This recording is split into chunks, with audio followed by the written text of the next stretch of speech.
Dentro de los diferentes panteones religiosos actuales, el caso de la Virgen María es una excepción. Sin tener ningún papel relevante en los hechos que se relatan en el Nuevo Testamento, salvo, claro está, el de ser la madre de Jesús, en el orbe católico se ha convertido en un personaje central, desplazando incluso, sobre todo a nivel popular, a las demás figuras religiosas a un plano secundario.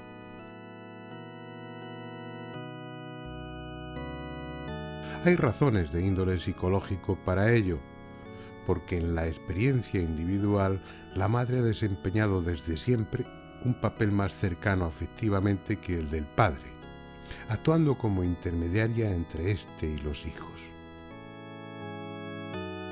La presencia de una diosa madre está en el inconsciente colectivo y con diferentes atributos se ha mantenido vigente a lo largo de los milenios, ya sea como figura principal o secundaria en las muchas religiones que se han sucedido en el curso de la historia.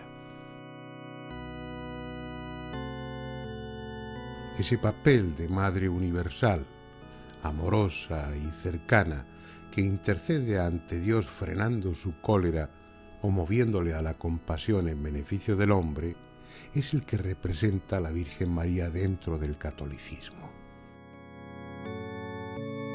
Bien, y conociendo las razones psicológicas y de otro tipo por las que la Virgen, dentro de la devoción popular, ocupa el papel de una diosa madre, ocupémonos nosotros ahora de sus apariciones, de las llamadas apariciones marianas. Pero como es lógico, no desde la fe, sino como simples observadores. Una de las primeras cosas que llama la atención es su enorme número. Aunque el ciudadano medio tenga la impresión de que se reducen a poco más de una docena, las que de una u otra forma la Iglesia ha reconocido hasta principios del siglo pasado, lo cierto es que las apariciones marianas se han producido en centenares, quizá millares de ocasiones y con características similares.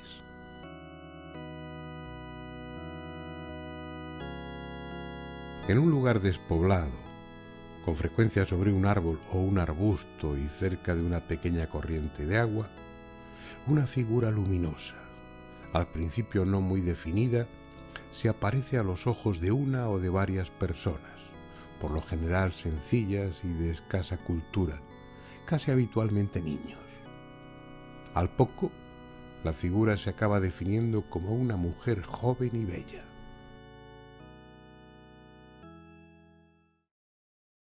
Las más de las veces la aparición no dice en un primer momento ser la Virgen. Son quienes la han visto los que la identifican como tal, o las gentes del pueblo, que al escuchar el relato de los testigos sugieren que no puede tratarse de otra que de la Virgen.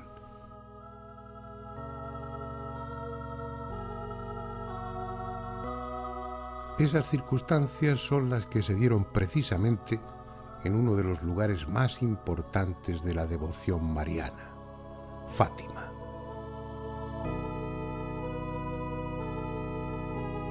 Aunque la fecha oficial de la primera aparición es el 13 de mayo de 1917, en realidad durante los 2 años anteriores, Lucía y sus primos, Jacinta y Francisco, ya habían visto en 5 ocasiones a un ser que describieron como muy bello. Un joven que se presentaba dentro de una luz blanquecina o de una nube semitransparente y que en ningún momento manifestó ser un ángel o un enviado del cielo. Sin embargo, en la mayoría de los textos que recogen los hechos acaecidos en esa localidad portuguesa, figura como el ángel de la paz, el ángel de Portugal o el ángel de la guarda. Ni siquiera en la célebre aparición del 13 de mayo de 1917, la primera en que presuntamente se presentó a la Virgen, la figura dijo en ningún momento quién era. Es más, la descripción que entonces hicieron los niños y que consta en el archivo parroquial de la época, poco o nada tiene que ver con la imagen que los fieles veneran en Fátima, ni con cualquier imagen convencional de la Virgen. Lo que en su día describieron los tres niños era una mujer muy joven, entre 12 y 15 años, envuelta en una luz cegadora. Tenía el cabello y las orejas cubiertas por algo.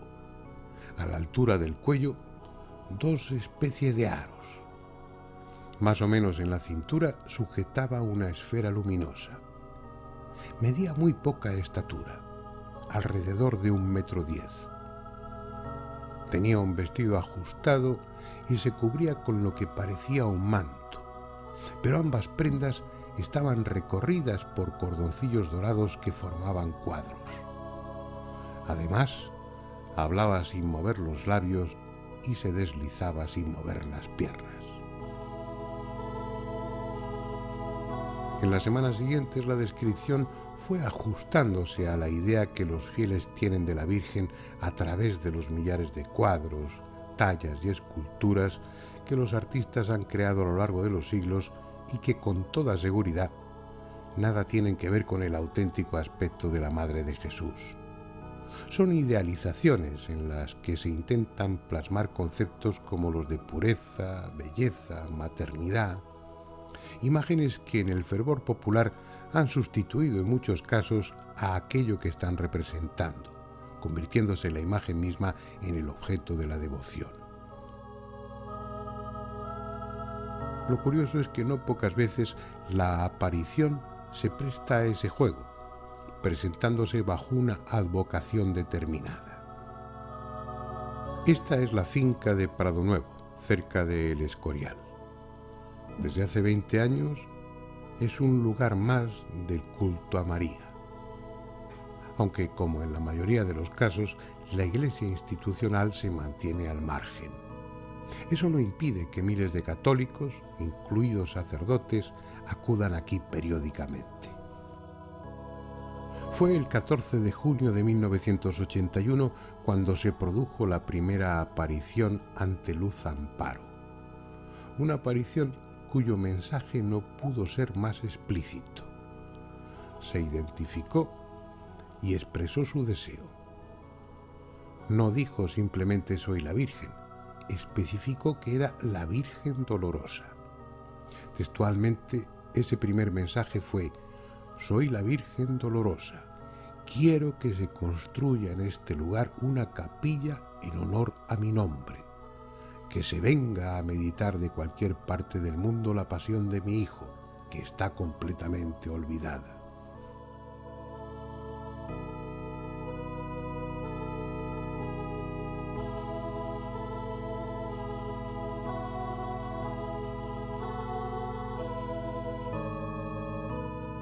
Cuando en 1961 las 4 niñas videntes de Garabandal empezaron a ver a quien decía ser el arcángel San Miguel, este les anunció que la Virgen se les aparecería bajo la forma de la Virgen del Carmen, escapulario incluido. Y así fue. El domingo 2 de julio de ese año, a las 6 de la tarde, la supuesta Virgen se presentó ante ellas con el mismo aspecto y atributos que la Virgen del Carmen tiene en cualquier iglesia.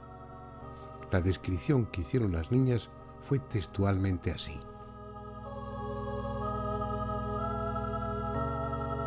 viene con un vestido blanco, el manto azul, la corona de estrellas doradas, las manos estiradas, con un escapulario marrón, salvo cuando lleva al niño en brazos, el pelo largo, castaño oscuro con raya en medio, la cara alargada, con nariz muy fina, la boca muy bonita, con labios un poco gruesos, aparenta unos 17 años y es más bien alta.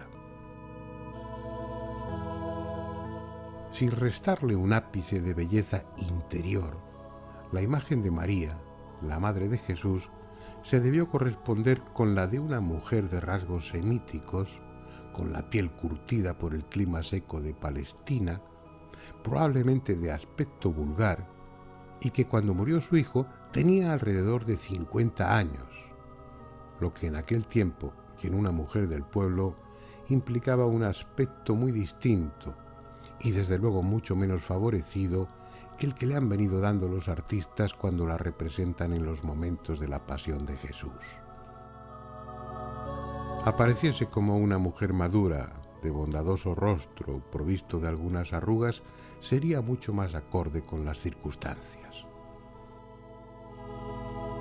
No obstante, es preciso tener en cuenta que al hablar de la imagen que se aparece, lo hacemos indirectamente, porque solo son los videntes los que ven a la aparición. La gente alrededor, a veces miles de personas, no ven a entidad alguna del panteón religioso, solo ven a los videntes sumidos en un extraño trance. Y si hay diálogo entre ellos y la entidad que se aparece, solo escuchan a los videntes y no lo que esa entidad dice. Pero siempre hay excepciones, como en Prado Nuevo, en el Escorial. Allí, al modo clásico de la mediunidad parlante del espiritismo, son las entidades las que con voz cavernosa y entrecortada se expresan a través de la vidente. ¿Cuántas veces te he dicho que el discípulo no es más que el maestro?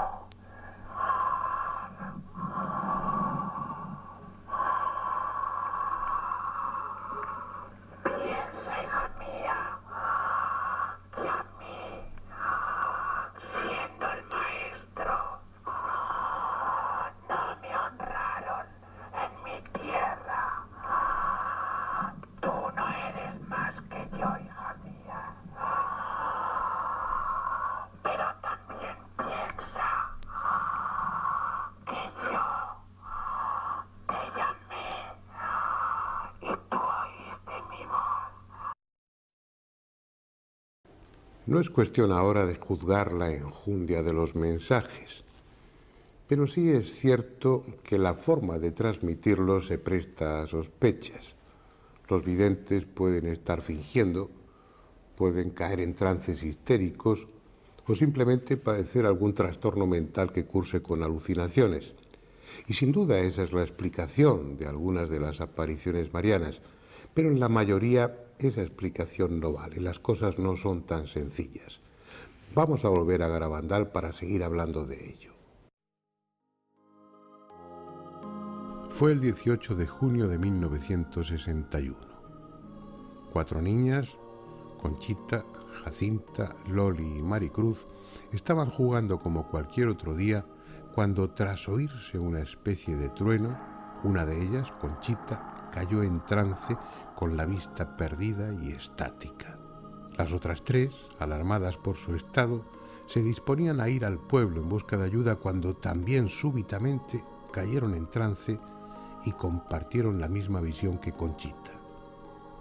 Un típico y hermoso ángel con alas rosadas y envuelto en brillante luz.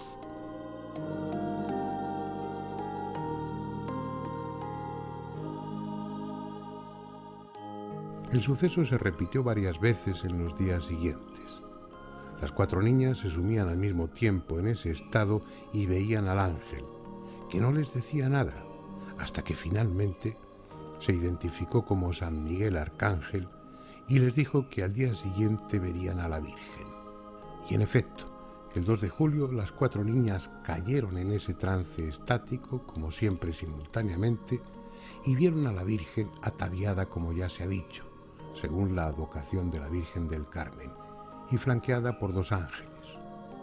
Durante muchos minutos habló con ellas ante la expectación de una gran multitud de personas que no veían imagen alguna ni oían nada.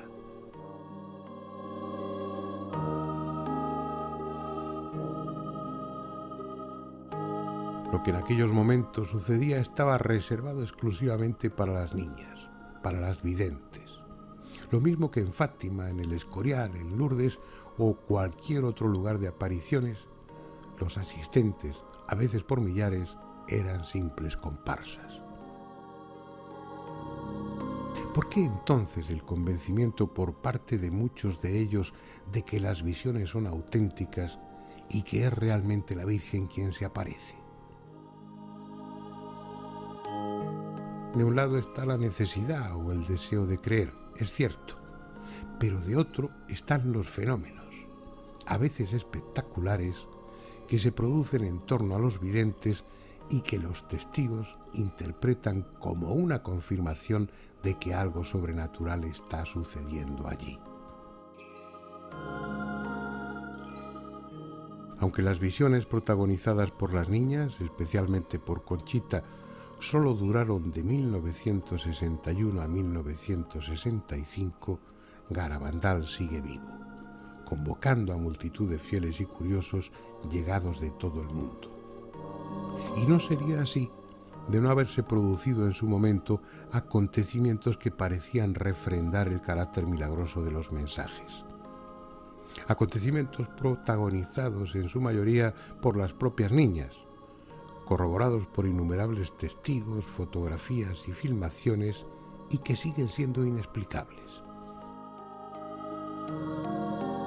Como se ha comentado, caían simultáneamente en trance, aunque estuviesen cada una en diferente lugar del pueblo o de los alrededores.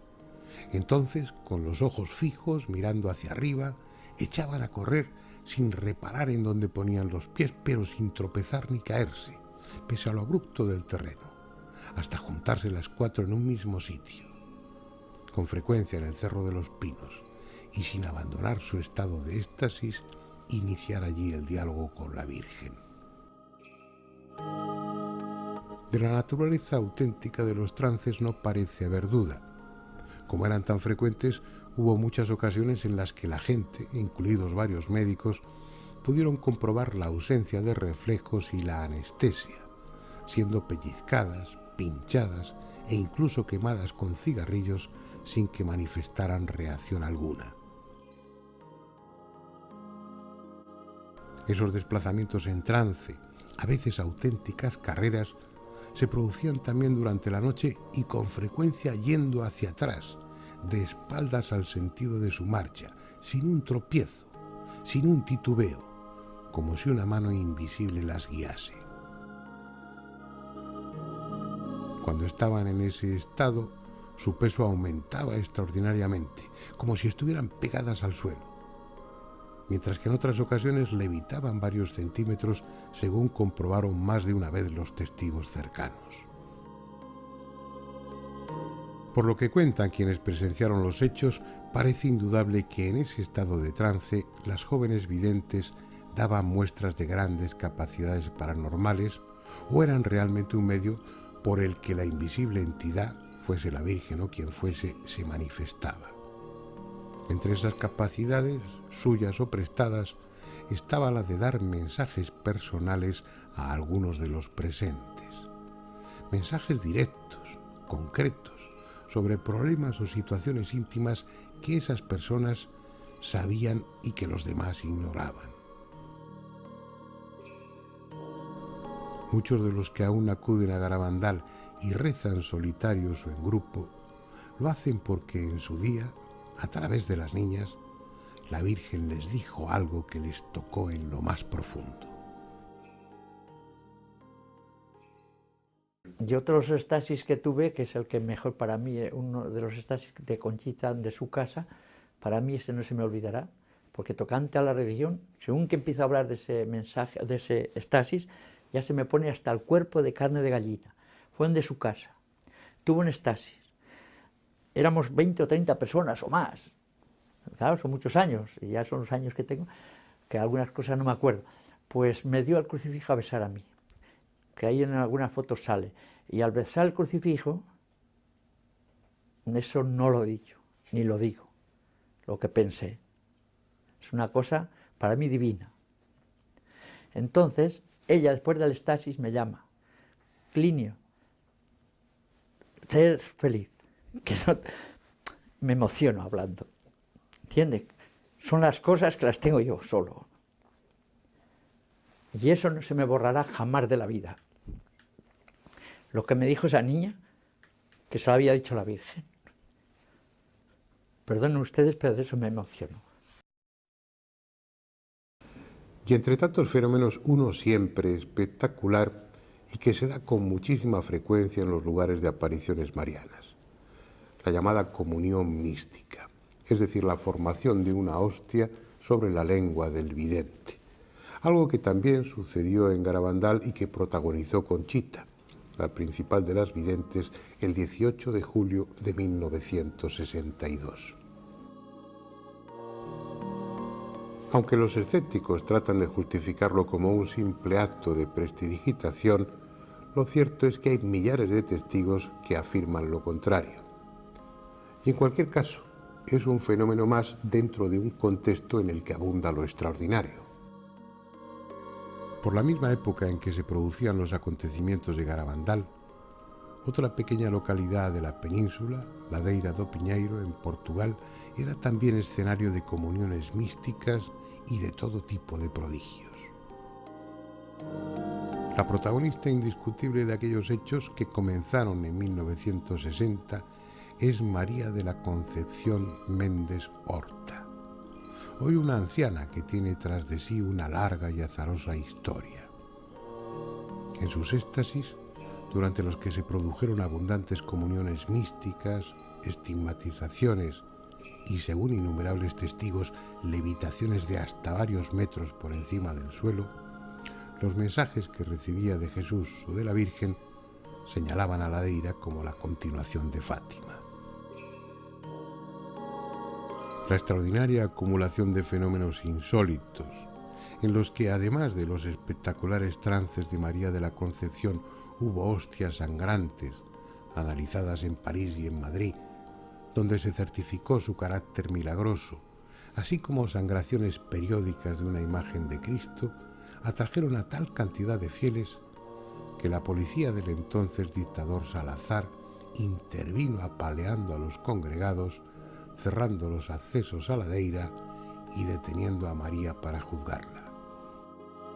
La razón no era otra que acabar con un centro mariano que amenazaba con convertirse en serio competidor de Fátima, tan solo a 30 kilómetros de distancia. Hoy todo está tranquilo. Ladeira goza de una muy discreta fama bajo el apadrinamiento de la Iglesia Ortodoxa, y como en Garabandal, Fátima, Lourdes o cualquier otro lugar de apariciones, los fenómenos de aparente origen milagroso son ya tan modestos como escasos. Y es que una de las características comunes a estos lugares es su temporalidad. Durante un tiempo que va de unos pocos días a varios años, las entidades responsables, sean Jesús, la Virgen o quienes se hacen pasar por ellos, se manifiestan con prodigalidad para luego irse por donde habían venido.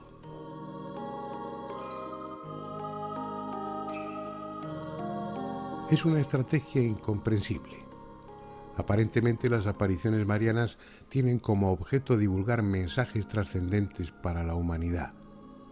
Mensajes que en su mayoría incluyen peticiones tan poco maduras espiritualmente como la de que allí se construya una iglesia o rezar el rosario para que el mundo entre en razón. Peticiones muy del gusto de los católicos más conservadores, pero a todas luces incongruentes con el propósito de salvar de su destrucción a los habitantes de este planeta. Porque entre amenazas, ese suele ser el contenido principal de los mensajes, tanto en Fátima como en el Escorial o en Garabandal, por citar los ejemplos que estamos utilizando en este documental. Antes la copa se estaba llenando, ahora está rebosando. Debemos evitar la ira de Dios con nuestros esfuerzos. Yo, vuestra madre, por intercesión del arcángel San Miguel, os quiero decir que estáis en los últimos avisos. Son fragmentos de uno de los mensajes dados en Garabandal. Mensajes agoreros, siniestros y, si se me permite, tan reaccionarios como inútiles, porque la inmensa mayoría de esa humanidad que ha de ser salvada ni se ha enterado de ellos ni se va a enterar. Y eso sin contar con la absurda y novelesca actitud de las apariciones, confiando mensajes secretos a sus videntes, casi siempre relacionados con señales que anuncian el fin del mundo y que a la postre son tan falsos como los que han recibido los mormones o los testigos de Jehová. Incluso cuando esas entidades se han propuesto producir una aparición convincente, que fuera vista por todos y no solamente por los videntes, el resultado ha sido más espectacular que piadoso. Fue en abril de 1968 en El Cairo, sobre el tejado de la iglesia copta de Santa María del Zeitún.